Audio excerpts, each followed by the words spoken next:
우리가 수요일 저녁 시간마다 요한계시록 말씀을 우리가 함께 읽고 있습니다. 보면은 그냥 이야기 같은데 어떤 경우에는 이해가 되어지지 않는 말씀들도 있고, 그래서 우리가 한 절 한 절 짚어가면서 또 우리가 서 있는 이 시대의 상황과 또 역사를 통해서 배우는 메시지와 한번 연결하여서 이 본문들을 해석해 보면 유익할 것이라고 생각되어집니다. 계시록의 구조를 보면은 그게 역사의 과정을 따라서 첫 번째 인봉이 풀려지고, 두 번째 인봉이 풀려지고, 세 번째 인봉이 풀려지고, 역사의 과정을 통하여서 진행되어지는 내용들이 있습니다. 그리고 마지막 인봉이 풀려질 때 일곱 나팔이 울려 퍼지게 되어지고, 그 일곱 나팔 속에 마지막 때라고 하는 경고의 메시지가 담겨져 있는 거지요.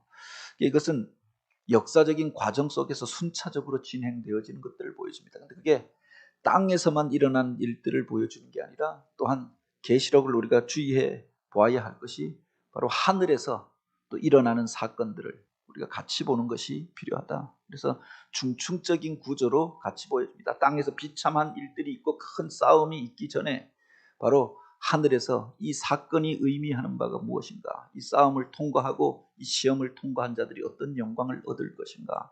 그래서 하늘에서의 환상, 하나님이 행하실 일들과 그 비전을 같이 보여줍니다. 요한계시록 9장에 보면은 그 8장과 9장에 보면은 마지막 나팔 소리가 울려 퍼질 때 벌어질 일들을 기록합니다.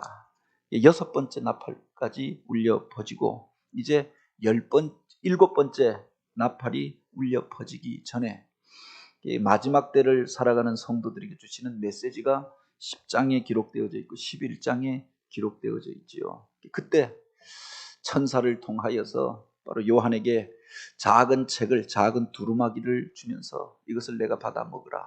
그것이 내 입에는 쓸지라도, 내 입에는 달다 할지라도 내 배에서 쓰게 되리라.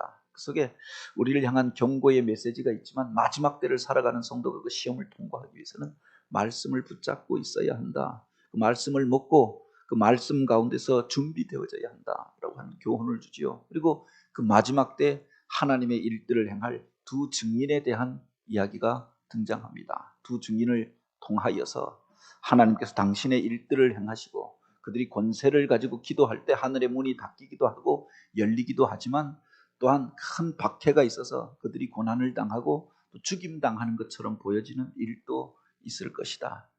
마지막 때의 일들에 대하여서 이야기하고, 이어서 바로 일곱 번째 그 천사가 나팔을 부는 것을 그가 보게 되어지죠. 11장의 마지막에 보면은 바로 일곱 번째 천사가 나팔을 부는 것을 그가 보게 되었다. 이게 바로 마지막 나팔이 아닙니까? 하늘에서 큰 음성이 나서 이르되 세상 나라가 우리 주와 그의 그리스도의 나라가 되어 그가 세세토록 왕노릇하리라. 이 나팔이라고 하는 게 무엇을 의미하느냐? 그 무엇의 시작을 알리는 나팔이 아닙니까? 우리가 보기에는 첫 번째 나팔, 두 번째 나팔, 세 번째 나팔이 불려질 때 세상에 이런 재앙이 나타나게 되고 또 전쟁이 일어나게 되고 재난이 일어나게 된다라고 했습니다. 그래서 그 나팔을 소리를 우리가 듣게 되었습니다. 두려움에 빠질 수 있고, 마지막 때라라고 생각하면 사람이 그것 때문에 그렇게 위축되어지고 공포와 또 두려움에 사로잡힐 수가 있는데, 사실은 이런 일들을 통하여서 재난처럼 보여지고 재앙과 전쟁처럼 보여지는데, 이 일을 통하여서 바로 이 세상 나라가 우리 주 앞에, 하나님 앞에 무릎을 꿇게 되어지고 그리스도의 나라가 오게 될 것이다. 하나님의 나라가 이 땅 가운데 임하기 전에, 그리스도께서 다스릴 그 나라가 오기 전에 바로 이와 같은 일들이 있을 것이다. 겉으로 보기에는 세상 사람들에게는, 하나님을 대적하였던 무리들에게는 그것이 심판의 사건이 될 것이지만, 또한 그 일들을 통하여서, 그 고난의 과정을 통해서 하나님의 영광이 나타나게 될 것을 11장 마지막에 보면은 그 마지막 나팔 소리가 울려 퍼지는 그 광경과 함께 알려줍니다. 그리고 12장에 이제 어쩌면은 이 역사의 과정 속에서 우리가 주목하고 주의하여 보아야 할 이들에 대하여서 가르쳐 줍니다. 마지막 때 하나님께서 누구를 통하여 일하실 것인가? 마지막 때 왜 이런 재앙과 재난이 일어나고 전쟁이 일어나고 비참한 일들이 벌어지는가? 그 원인을 밝히는, 그래서 다시금 시온으로 돌아가고 이 역사 가운데에서 이런 일들이 벌어지게 된 배경에 대해, 영적인 배경에 대해서 밝히고 있는 말씀을 기록하고 있는 거죠. 그게 바로 그 요한계시록 12장인데 제목을 붙인 게 해를 옷 입은 여인과 용의 운명입니다. 이 해를 옷 입은 여인은 누구이고 용은 무엇인가? 옛날에 계시록을 읽을 때 여기서 이해가 되어지지 않는 게, 그때는 해를 입은 여인이다라고 하였습니다. 그래서 해를 입다라고 하는 게 뭔가 누구한테 피해를 받았다, 해를 받았다, 뭐 그런 의미인가라고 생각했는데, 영어 성경을 보면은 이게 바로 태양을, 하나님의 영광의 빛을 옷 입은 것 같은 여인이다라고 하는 거죠. 영광스러운 모습으로 하나님의 의와 하나님의 그 영광을 나타내는 여인에 대한 이야기가 등장합니다. 그리고 그 여인을 해하려고 하는 용이 여기에 보면 등장하죠. 마치 전설과도 같은 이야기가 나오는데 그 1절에 보면 이렇게 기록되어져 있습니다. 하늘에 큰 이적이 보이니 해를 옷 입은 한 여자가 있는데 그 발 아래에는 달이 있고 그 머리에는 12별의 관을 썼더라 라고 합니다. 이 요한계시록 12장에서 우리가 가장 주목하여야 할 그 존재가 바로 이 해를 옷 입은 여인입니다. 그가 바로 그 발 아래 달이 있고 그 머리에 12별의 관을 쓰고 있었다. 마지막 때에 대한 사건들이 벌어지기 전에 하나님의 구원사에서 누구를 통하여서 당신의 일들을 나타내실 것인가? 해를 옷 입은 여인을 그에게 보여주었던 겁니다. 그가 누구인가? 여기에 대한 해석은 사람마다 조금 다릅니다. 그래서 들어오기 전에도 다른 주석책들도 이렇게 보니 어떤 이들은 로마 가톨릭에서는 이 해를 옷 입은 여인이 누구냐? 예수님을 낳은 성모 마리아를 가르치는 것으로 해석하지요. 그리고 실제로 무슨 가톨릭의 성지 같은 데 가면 그 성모 마리아가 이런 모습으로 마지막에 승천하면서 아기를 안고 있는 모습, 그리고 그것이 뒤에 영광의 광채를 가지고 있는 그 마리아의 모습을 표현합니다. 예수님을 낳은 이가 바로 마리아였기 때문에 그 뒤에 보면 그를 통하여서 바로 철창을 가지고 만국을 다스릴 자가 나게 되었다고 했습니다. 그러니까 예수님을 낳은 이니까 마리아가 아닌가 그렇게 해석하고 가톨릭에서는 그렇게 받아들입니다. 물론 그럴 수도 있지요. 가톨릭은 보통 성경을 해석할 때 그렇게 즉자적으로 해석합니다. 예수님께서 베드로를 향하여서 그가 주는 그리스도시요 살아계신 하나님의 아들이십니다 고백할 때 내가 이 반석 위에 교회를 세우리라 라고 이야기하잖아요. 그런데 가톨릭은 이 반석이 뭐냐?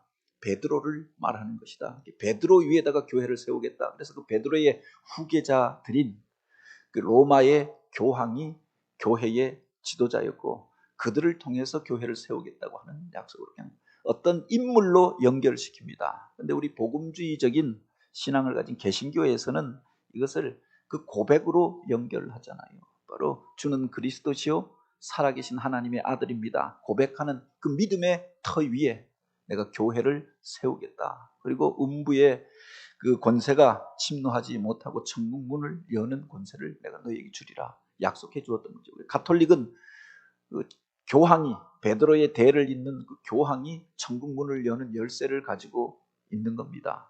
그가 음부의 권세를 깨뜨릴 힘을 가지고 있다고 생각하는 거죠. 이것처럼 여기에 보면 바로 이 해를 옷 입은 여인, 그 아이를 만국을 다스릴 아이를 낳는 그 여인을 그들은 성모 마리아라고 그렇게 해석합니다. 그런데 보다 더 폭넓게 해석하는 이들이 있습니다. 보다 보수적인 신학자들이 견해를 보니까 바로 이 해를 옷 입은 여인은 누구냐?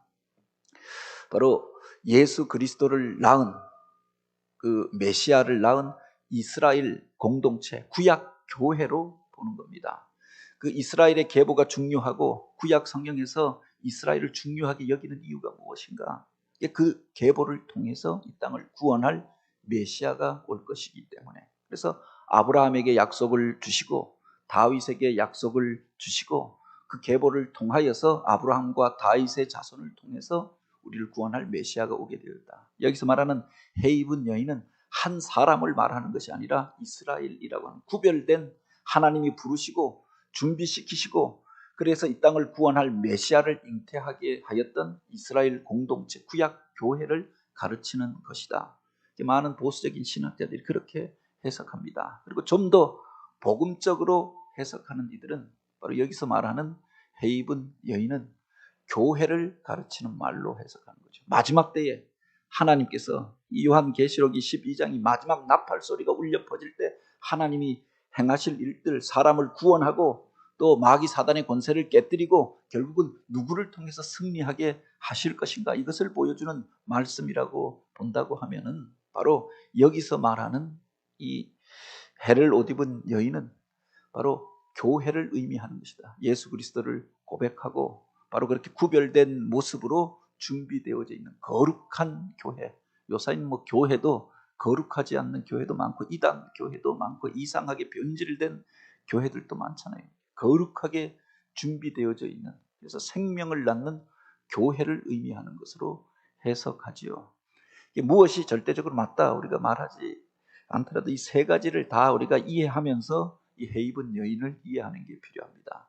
성경 구절 자체를 보면 예수님 사건을 상징하는 것처럼 그렇게 기록되어져 있습니다. 그런데 그 예수님의 그 나심과 또 그래서 헤롯을 통하여서 박해를 당하고 그때 바로 수많은 베들레헴에서 난 아이들이 죽게 되어졌던 일들, 그래서 그 해를 피하여서 애굽으로 내려가서 갔다가 다시금 돌아오게 되어졌던 일들, 그 복음서에 나오는 일들을 기록하고 있는 것처럼 12장이 기록되어져 있거든요. 그러니까 즉자적으로 단순하게 보면 마리아를 통하여서 예수님이 나시고 그리고 그 예수님의 나심을 방해하였던 마귀 사단의 역사를 기록한 것이라고 해석할 수도 있습니다. 그런데 이것이 바로 역사 전체의 과정으로 보았을 때는 하나님의 일들을 회방하고 막으려고 하는 마귀 사단의 박해 가운데에서 이스라엘 공동체가 끊임없이 그렇게 고난당하고 바벨론의 포로로 끌려가고 그 가운데서도 신앙의 순수성을 지키고 그 믿음의 줄기를 통하여 우리를 구원하실 메시아가 오셨다. 이 사건은 마지막 때에 하나님께서 당신의 구원의 역사를 누구를 통하여 이어갈 것인가? 바로 오늘날 교회를 통하여서 당신의 일들을 준비하시고 이 교회 안에서 준비되어졌던 사람들, 바로 훈련받은 두 증인을 통하여서 하나님의 마지막 때의 구원의 역사가 나타나게 될 것을 예언하신 말씀으로 우리가 해석할 수 있다는 겁니다. 반면에 여기에 등장하는 그 발 아래 달이 있고 라고 하는데 이 달이라고 하는 게 뭐냐? 무슨 그림으로 보여집니까? 달처럼 보여지잖아요. 아마 요한이 환상을 보았을 때 그 여인이 바로 그 발 아래 달을, 그렇게 발 아래 그 달을 두고 있다라고 하는 것은 권세로 그것을 이기고 있고 그것을 딛고 서 있다라고 하는 것을 의미할 텐데 지구의 모습을 닮은 것이거든요.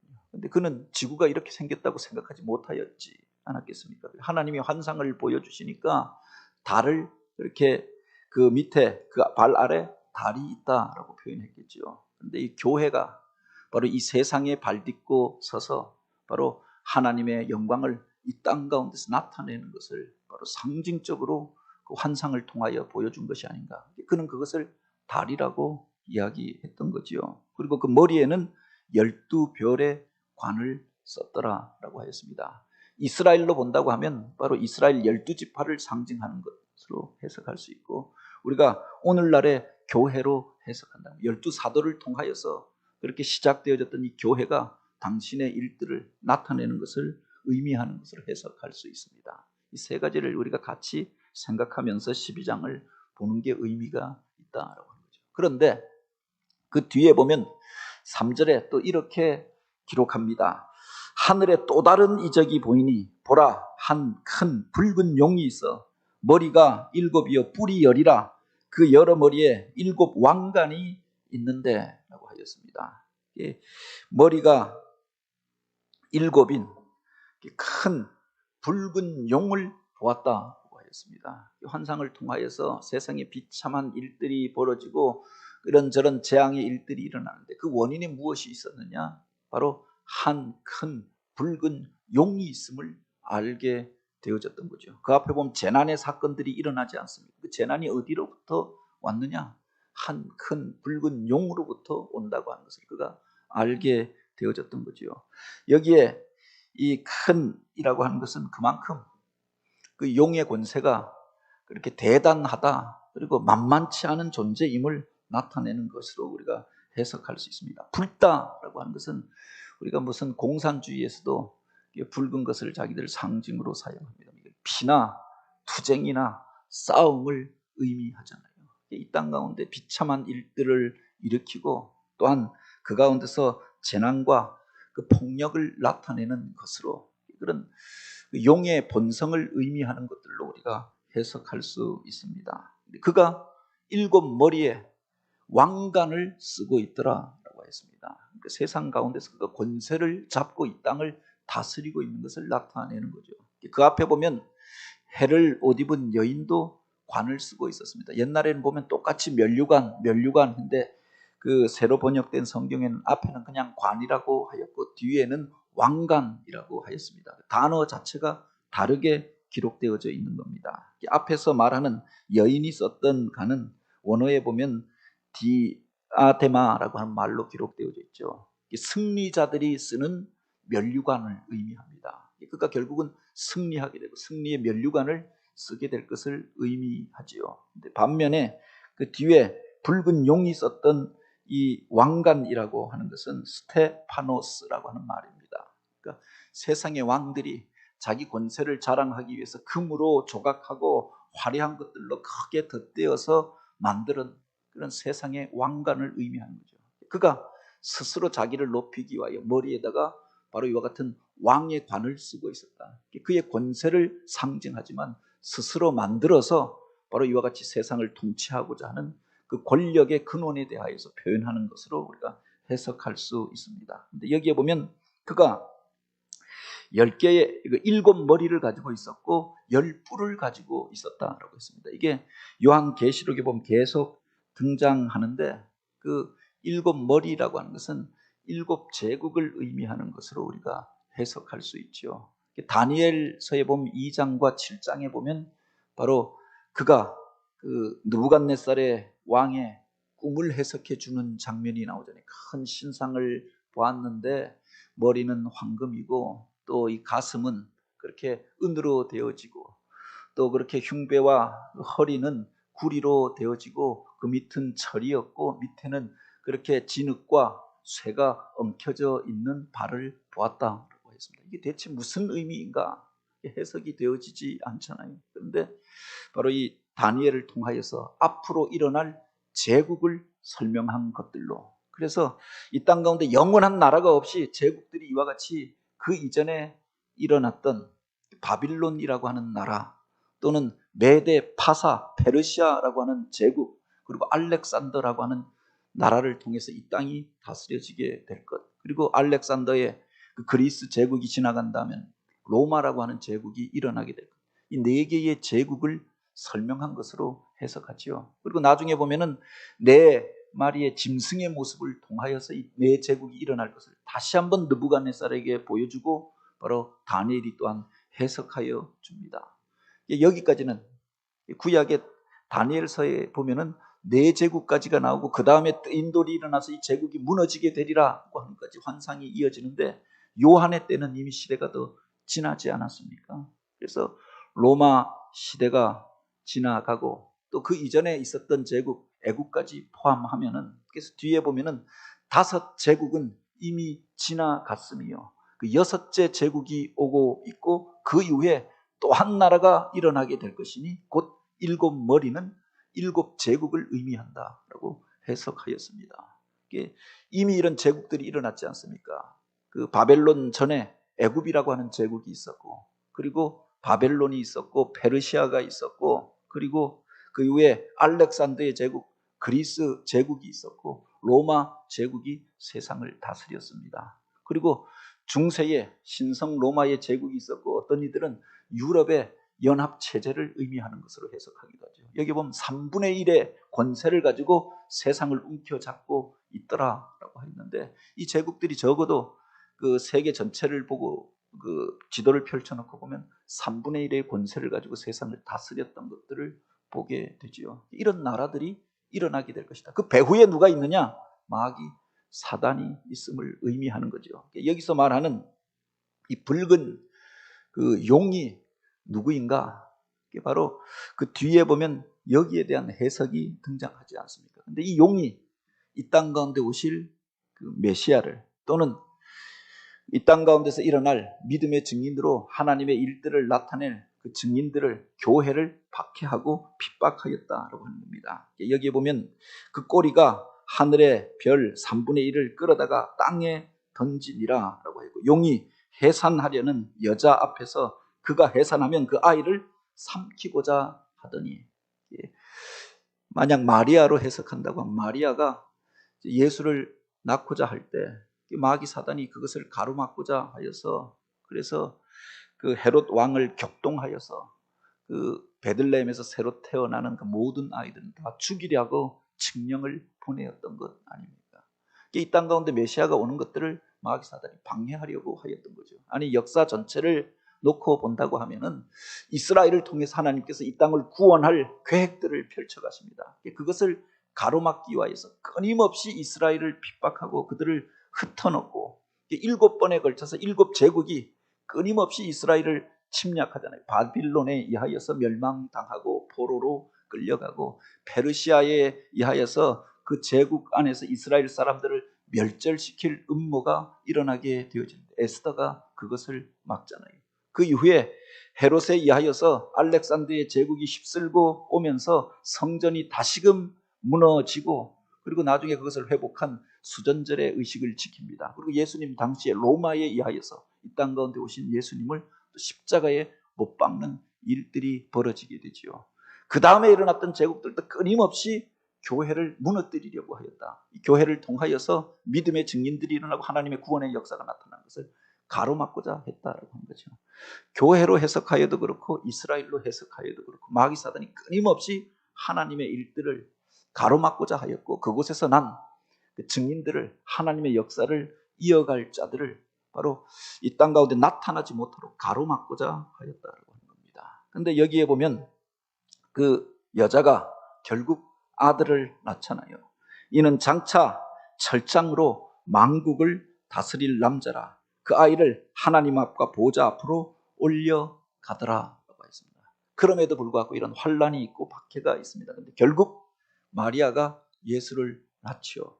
바로 이스라엘의 공동체를 통하여서 우리를 구원하실 메시아가 오게 되어집니다. 마지막 때에 이런 박해가 있을 것이지만, 여기 보면 역사의 과정 속에 세상에서 일어날 재앙과 또 재난의 사건, 전쟁에 대하여서 이야기합니다. 세상의 3분의 1이 그 피해를 입게 되어질 일들을 이야기하고, 믿는 자들이 박해를 당하고 고난을 당하게 될 것, 두 증인이 그래서 죽은 것처럼 죽임당하는 일도 벌어지게 될 것을 이야기하였습니다. 그런데 바로 12장에 보면 어찌되었든 그럼에도 불구하고 그 해산의 고통 가운데서 아이를 베어 해산하게 되어 아파서 애를 쓰며 부르짖더라.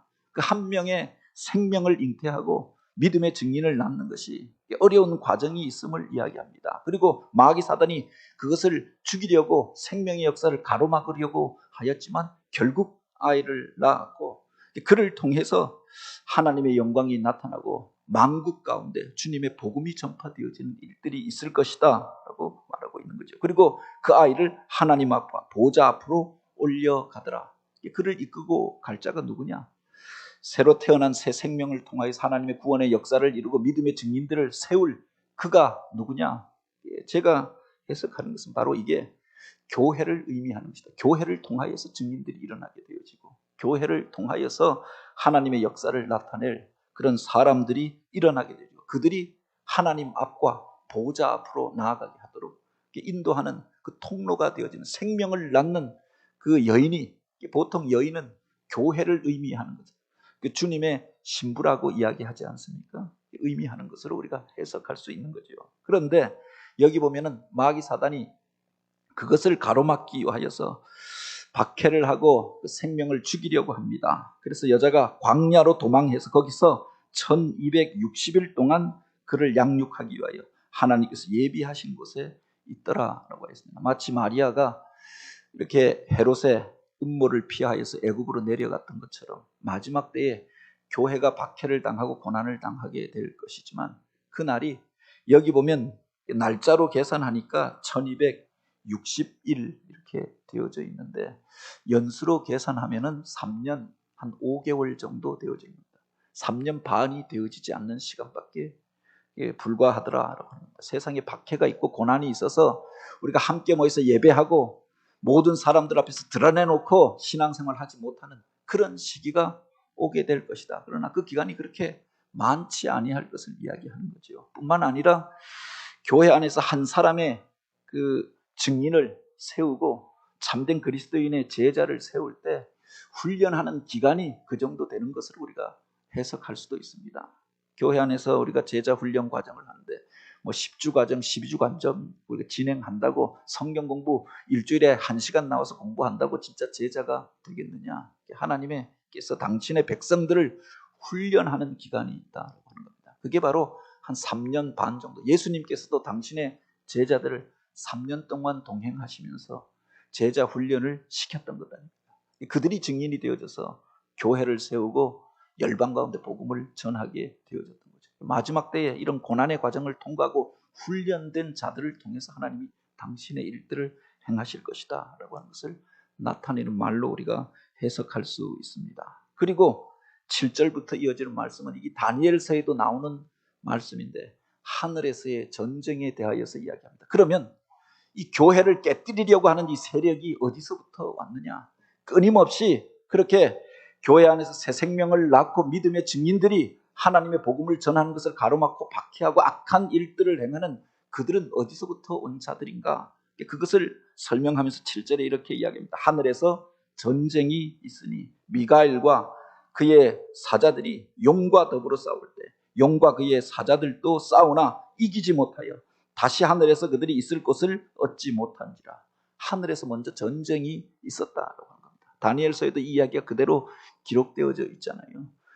하늘에서 하나님을 대적하였던 그렇게 사단의 권세를 쫓아갔던 이들이 있었고 미가엘을 통하여서 그들이 패하고 쫓겨나서 이 땅 가운데서 패잔병처럼 흘러오게 되어진 것들이 마귀 사단이었고 그 쫄개였던 귀신이었고 그들을 통해서 이 땅 가운데서 악한 일들이 벌어지고 있다라고 하는 겁니다.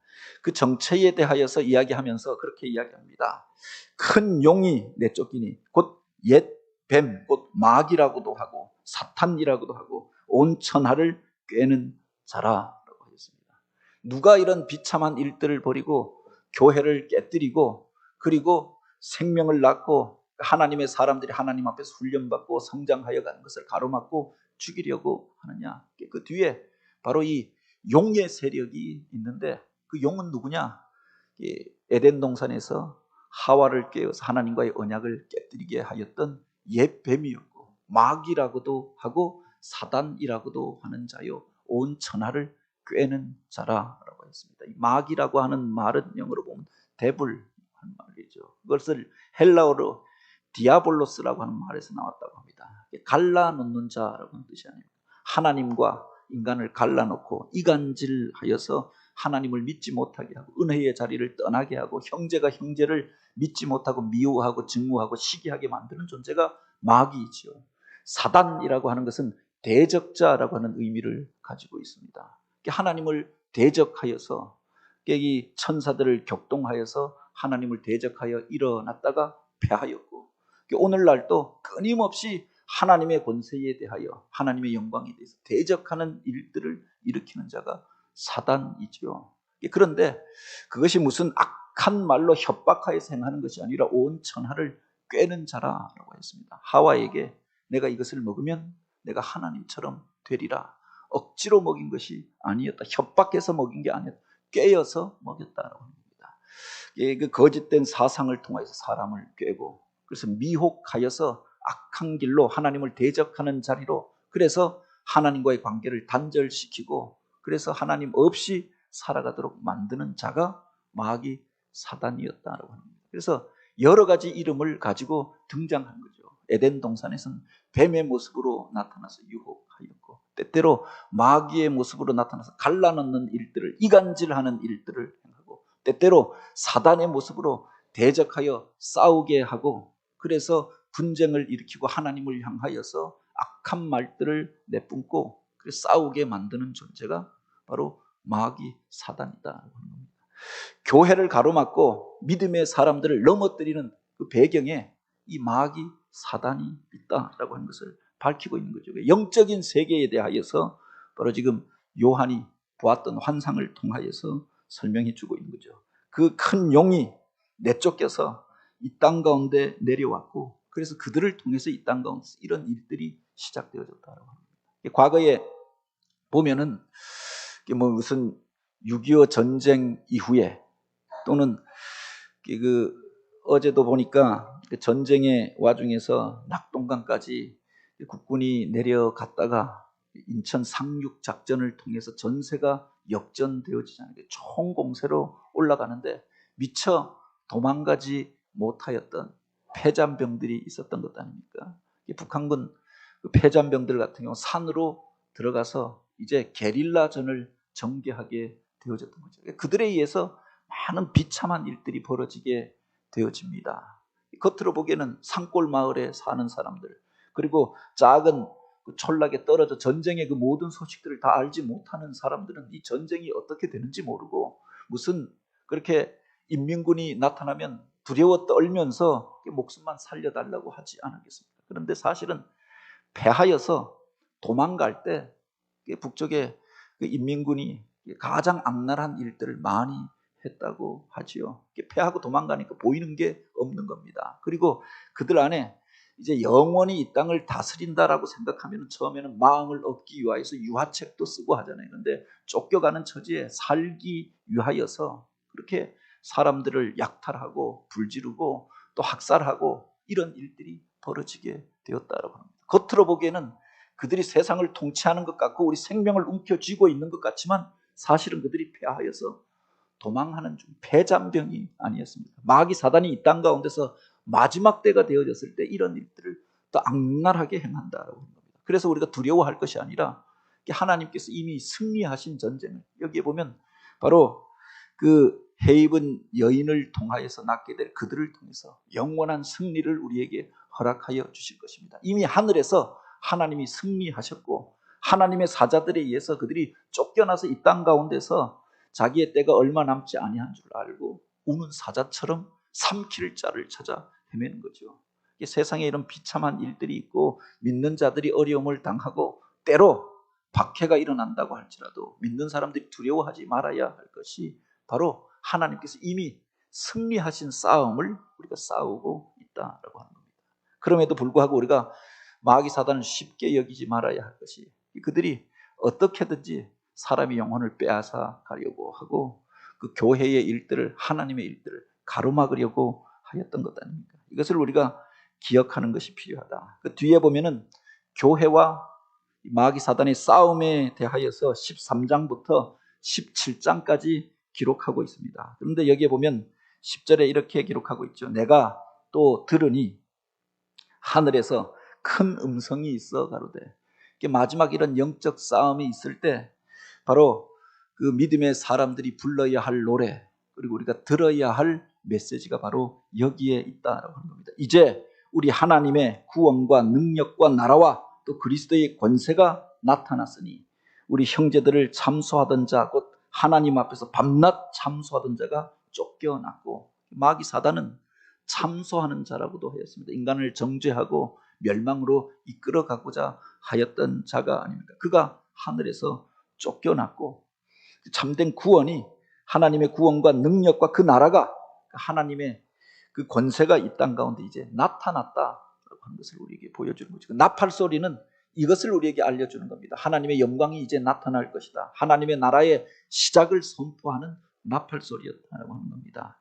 그때 어떤 자들이 승리하게 될 것인가? 이 본문에 보면은 계속하여서 이긴다라고 하는 말들이 기록되어져 있죠. 그 마귀 사단을 향하여서 저들이 이기지 못하고 얻지 못한지라라고 했고, 저들이 땅에 내어 쫓기니 함께 내어 쫓겼다라고 했고, 참소하던 자가 쫓겨나서 자기의 때가 얼마 못 될 줄을 알고 너희에게로 내려갔느니라 라고 했습니다. 세상 가운데 비참한 일들이 있지만 저들이 권세를 얻어서 세상을 다 다스리고 있는 것이 아니라 공중 권세를 잡은 것 같지만 쫓겨 내려온 것이고, 하나님의 구원의 역사가 이미 시작되어지고, 그래서 하나님의 임재가 다가오고 있음을 우리에게 알려주고 있는 말씀이죠. 그때 누가 승리할 것인가?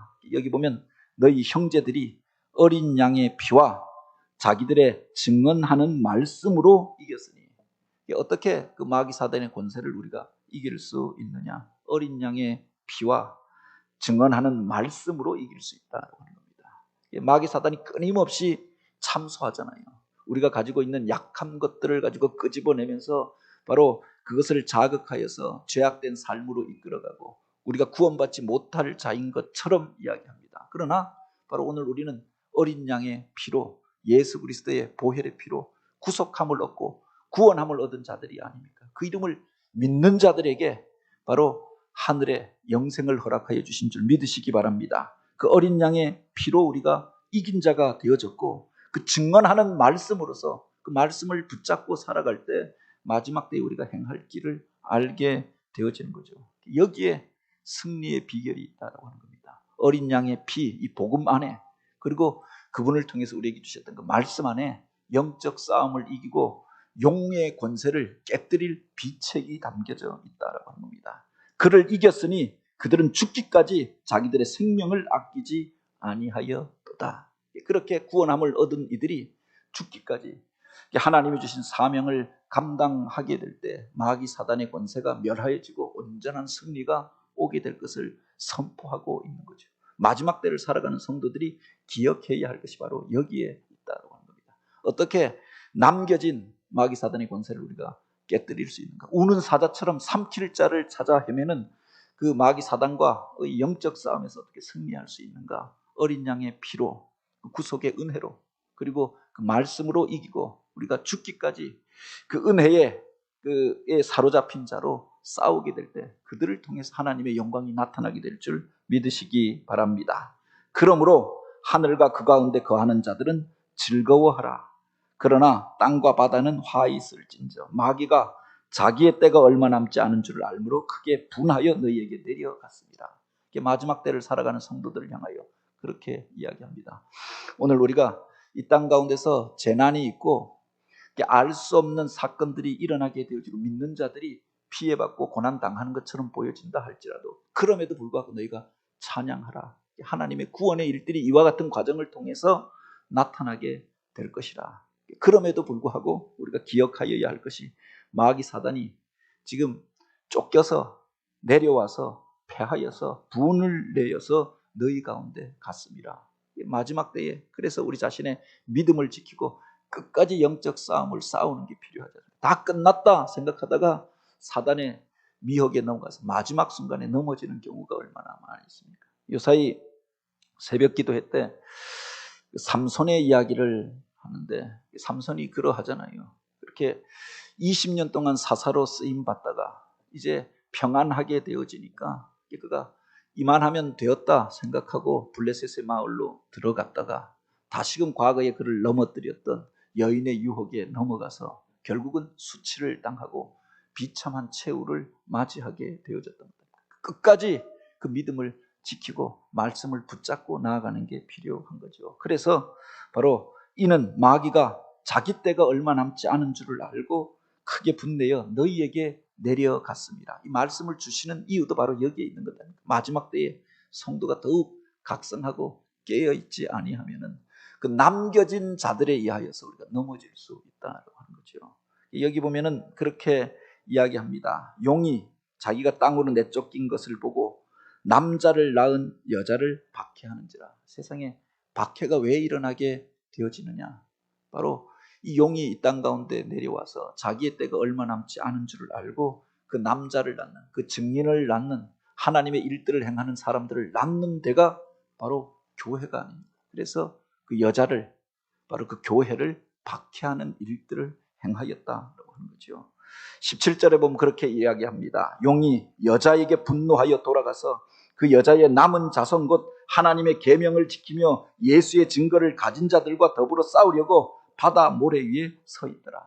여기에서 보면 이 여자가 누구인가가 분명하여지지 않습니까? 물론 마리아로도 우리가 해석할 수 있겠는데 바로 이 여자에게 그 용이 분노했다라고 하였습니다. 그리고 여자의 남은 자손 하나님의 계명을 지키고 예수의 증거를 가진 자들과 더불어 싸우려고, 예수의 증거를 가진 사람들, 이 교회를 통하여서 바로 태어나는 이들이 바로 그 예수의 증거를 가진 이들이 아닙니까? 그 여자를 통하여 남은 사람, 그들이 누구인가? 바로 하나님의 계명을 지키며 예수의 증거를 가진 자들이라고 했습니다. 이 여자가 낳았던 이가 바로 그들이었기 때문에 예수의 증거를 가지고 살아가는 사람들, 그리고 하나님의 계명을 지켜 행하려고 하는 사람들이 이 교회를 통하여서 낳게 되어지고 그들을 통해서 하나님의 구원의 일들이 나타나는 것들을 보고 마귀 사단이 분노하여서 어떻게든 교회를 무너뜨리려고 하는 것 아닙니까? 이 교회가 남아있으면 그곳에서 계속하여서 복음이 전파되어지고 새로운 사람들이 일어나게 되어지고 생명을 얻고 구원함을 얻을 뿐만 아니라 그들이 하나님의 말씀을 지켜 행하면서 이 땅 가운데서 이 복음을 전파할 것이니 그것을 가로막기 위하여서 교회를 깨뜨리려고 한다. 그래서 우리가 이 마지막 때에 가장 소중하게 여겨야 할 기관이 무엇인가? 이 교회를 향하여서 마귀 사단이 끊임없이 흔들어 놓는 겁니다. 악한 그렇게 말들을 만들어내고 성도들을 갈라놓고 그런 것들 때문에 소용돌이 가운데 빠져들게 되어지면 한순간에 멀쩡하던 교회가, 건강하던 교회가 건강성을 잃어버리고 그래서 깨어지고 흩어져 버리고 마는 것 아닙니까? 마귀 사단의 음모가 바로 여기에 있다라고 하는 거죠. 우리가 이것을 기억하면서 마지막 때에 하나님의 시선이 머물러 있는 것이 어디인가? 그곳에서 우리가 말씀으로 양육되어지고 훈련되어지며 여기서 이 땅에 철창으로 다스릴 그 사람, 그가 우리가 남겨진 그 두 증인이 되어져서 주의 계명을 지키며 주의 증거를 나타내는 자로 쓰임받는 성도들, 그리고 함께하여서 하나님의 생명의 역사를 이루어가는 교회가 되어지길 주님의 이름으로 축복합니다.